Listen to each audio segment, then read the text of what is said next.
Jemaat GKJ Kuto Arjo, Shalom.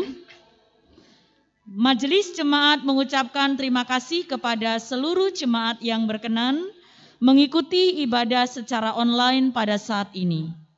Jika jemaat rindu memberikan persembahan, dapat ditransfer melalui rekening atas nama Bendahara GKJ Kuto Arjo atau langsung ke kantor gereja pada saat jam kerja.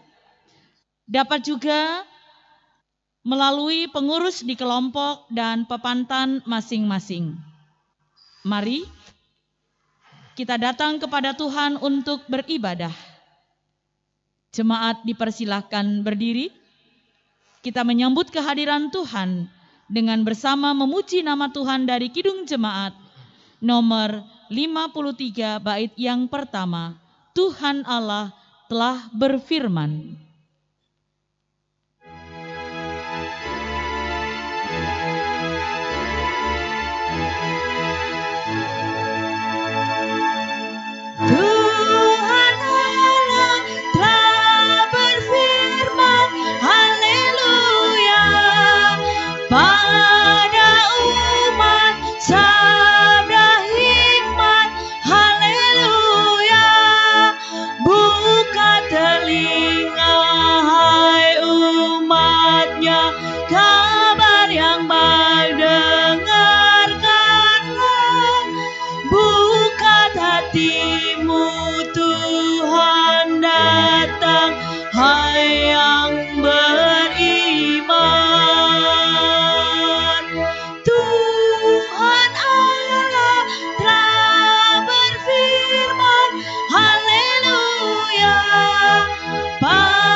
Saudara-saudara yang dikasihi Tuhan, marilah ibadah ini kita mulai dengan pengakuan. Pertolongan kita adalah dalam nama Tuhan yang menjadikan langit dan bumi. Kasih karunia Allah Bapa dan damai sejahtera Yesus Kristus menyertai saudara sekalian.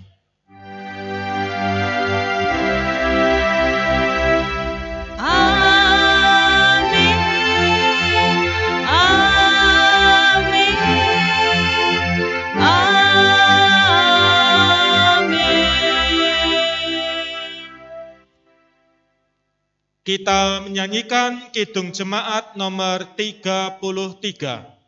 Kidung Jemaat 33, bait pertama, Suaramu ku dengar.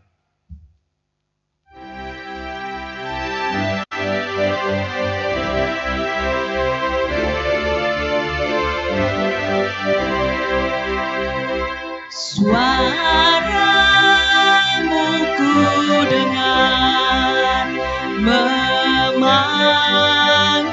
diriku supaya ku di Golgota dibasuh darahmu.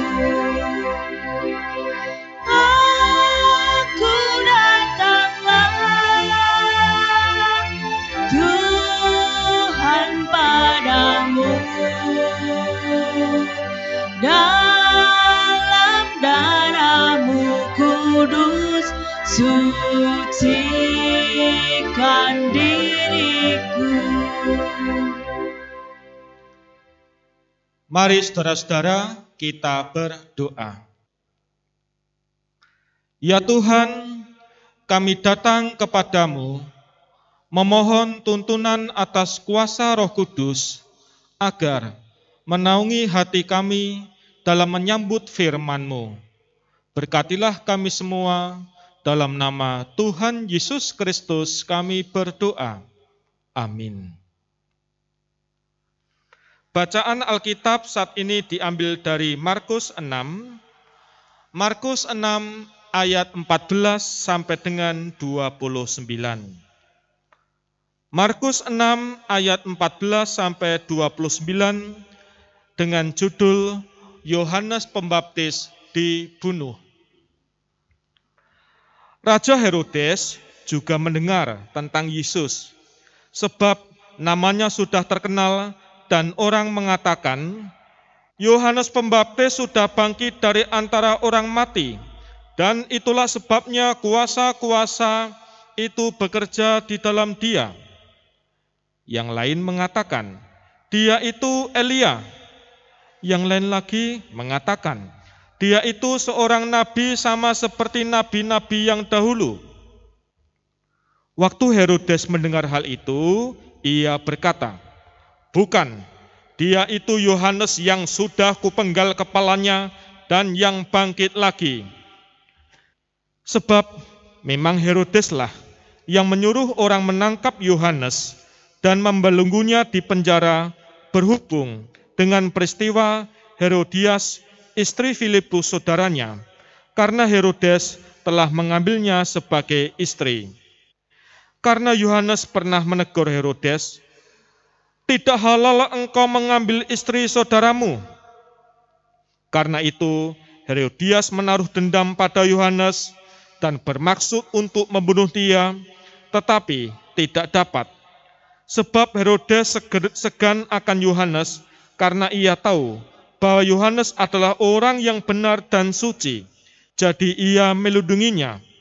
Tetapi apabila ia mendengarkan Yohanes, hatinya selalu terombang-ambing, namun ia merasa senang juga mendengarkan dia. Akhirnya, tiba juga kesempatan yang baik bagi Herodias, ketika Herodes pada hari ulang tahunnya mengadakan perjamuan untuk pembesar-pembesarnya, perwira-perwiranya, dan orang-orang terkemuka di Galilea. Pada waktu itu, anak perempuan Herodias tampil, lalu menari, dan ia menyukakan hati Herodes dan tamu-tamunya. Raja berkata kepada gadis itu, minta daripadaku apa saja yang kau ingini, maka akan kuberikan kepadamu.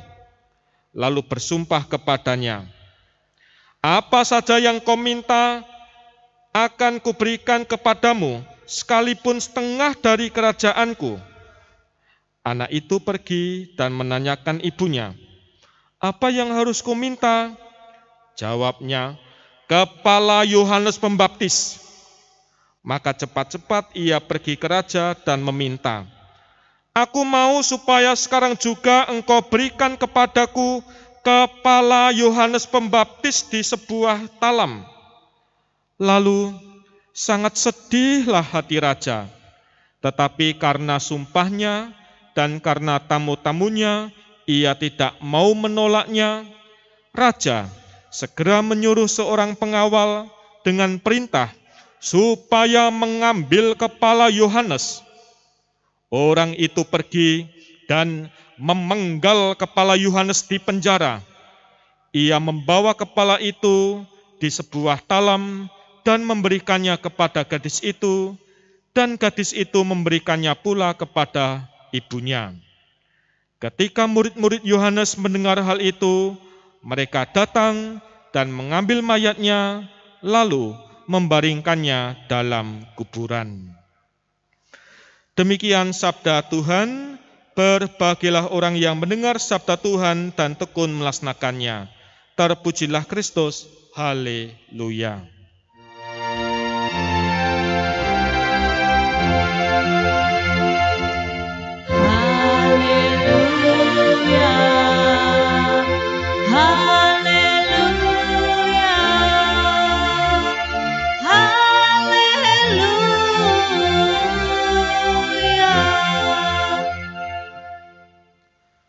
Saudara-saudara, jika ada pertanyaan, apa tujuan hidupmu?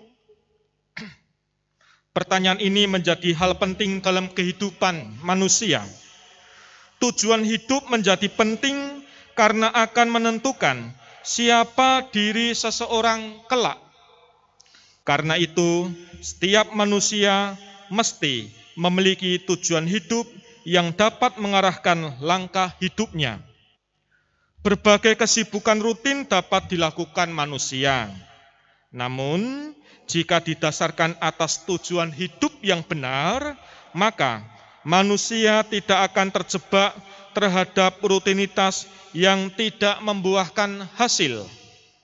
Sayangnya, kenyataan dunia, kenyataan kita membuktikan bahwa manusia hanya cenderung menuju tujuan hidup duniawi, seperti kekuasaan, mencari kehormatan, mencari kekayaan, mencari uang, mencari harta, dan sebagainya. Lalu, apa tujuan hidup yang sebenarnya? Saudara-saudara, mari saat ini kita merenungkan peristiwa yang terjadi pada bacaan kita ini. Di sini dalam bacaan Markus, ada seorang tokoh yang mencoba mencapai tujuan hidup, tetapi tanpa melibatkan Tuhan dalam segala tindakan yang dilakukannya. Ya, saudara-saudara, Herodes waktu itu adalah seorang raja yang memerintah di wilayah Galilea dan Perea.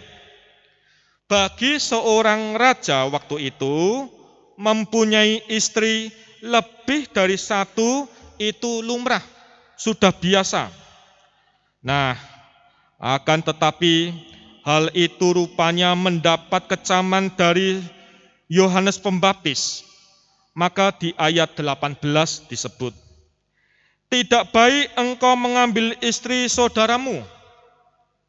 Jadi mulai jelas alasan di balik kecaman itu adalah Herodes menjadikan Herodias yang adalah istri pamannya sendiri sebagai istrinya.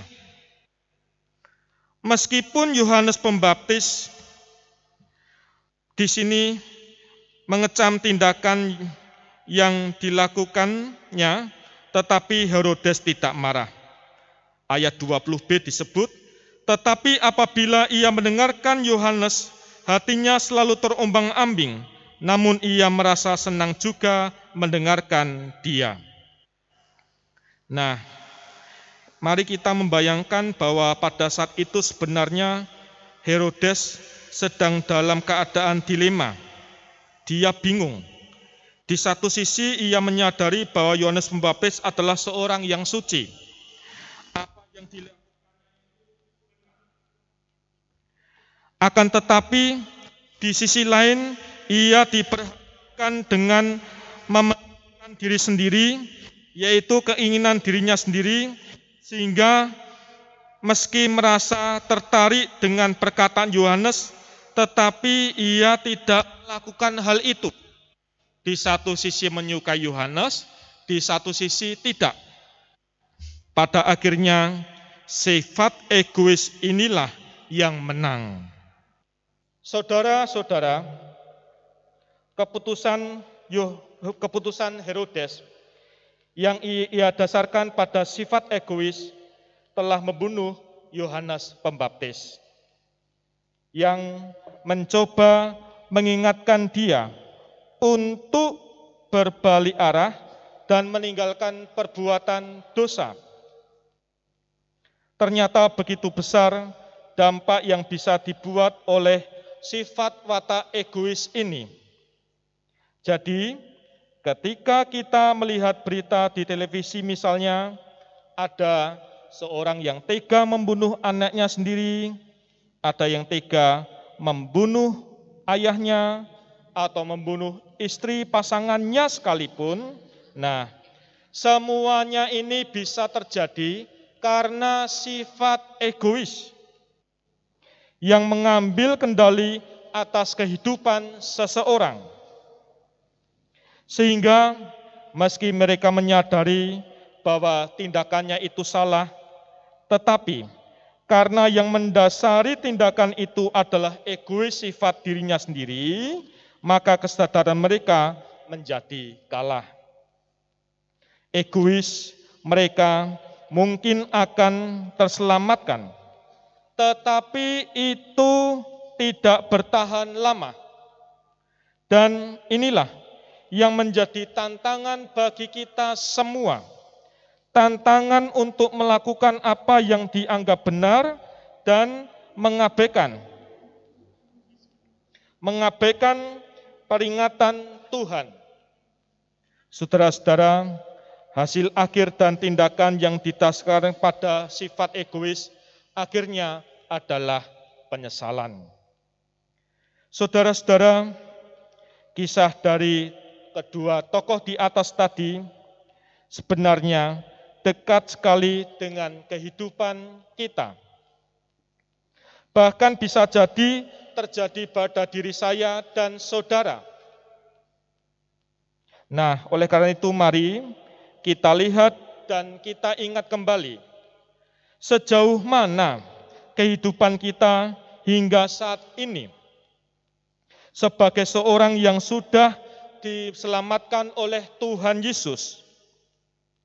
Nah, mari, sudahkah kita mengikut sertakan Tuhan dalam kehidupan kita? Nah, mari saudara-saudara, kita menyelaraskan hati kita, menyelaraskan tindakan kita dengan kehendak Tuhan. Egois kadangkala mengemuka di kehidupan kita. Tetapi mari kita sadar, kita ingat keyakinan kita bahwa yang terbaik haruslah menang dalam kehidupan kita. Mari saudara-saudara setia pada kehendaknya. Amin. Kita masuki saat teduh. Selesai. Jemaat dipersilahkan berdiri. Bersama dengan umat Tuhan di segala abad dan tempat, mari kita memperbaharui iman kita dengan mengikrarkan pengakuan iman rasuli. Aku percaya kepada Allah Bapa yang Maha Kuasa, Khalik langit dan bumi, dan kepada Yesus Kristus anaknya yang tunggal Tuhan kita, yang dikandung daripada Roh Kudus, lahir dari anak darah Maria, yang menderita di bawah pemerintahan Pontius Pilatus, disalibkan, mati dan dikuburkan, turun ke dalam kerajaan maut. Pada hari yang ketiga bangkit pula dari antara orang mati, naik ke surga, duduk di sebelah kanan Allah Bapa yang Maha Kuasa, dan akan datang dari sana untuk menghakimi orang yang hidup dan yang mati. Aku percaya kepada Roh Kudus, gereja yang kudus dan am, persekutuan orang kudus, pengampunan dosa, kebangkitan daging dan hidup yang kekal. Silakan duduk. Mari saudara-saudara kita berdoa. Ya Tuhan, perkenankan kami datang memohon perlindungan atas kuasa-Mu, lebih-lebih dalam keprihatinan bangsa Indonesia, dalam kami menjalani petunjuk dan instruksi pemerintah, PPKM darurat, pemberlakuan pembatasan kegiatan masyarakat. Ya Tuhan, mampukanlah kami untuk mengikuti segala instruksi, menjadi patuh dan setia, memberlakukan protokol kesehatan dimanapun kami berada.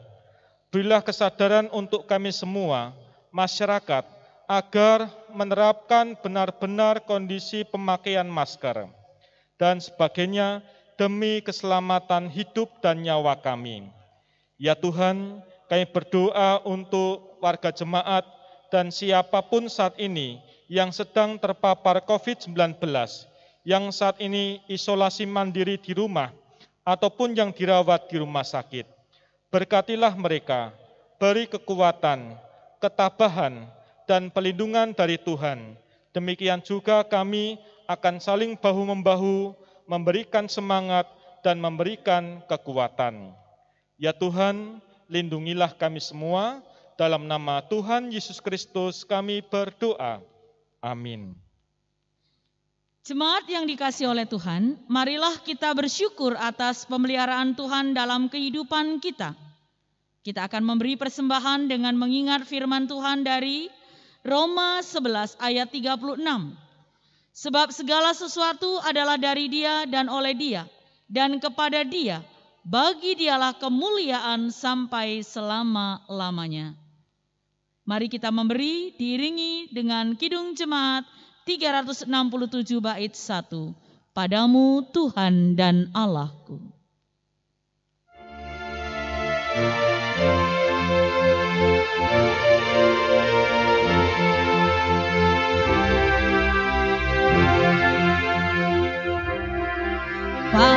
Padamu Tuhan dan Allahku, ku persembahkan hidupku dari puji dan ragaku hanya dalam-Mu ku teduh. Hatiku yang Engkau pulihkan, padamu juga ku berikan.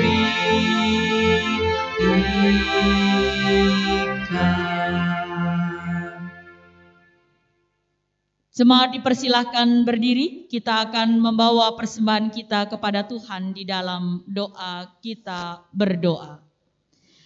Ya Tuhan, terimalah persembahan syukur dari umat yang telah Engkau selamatkan ini.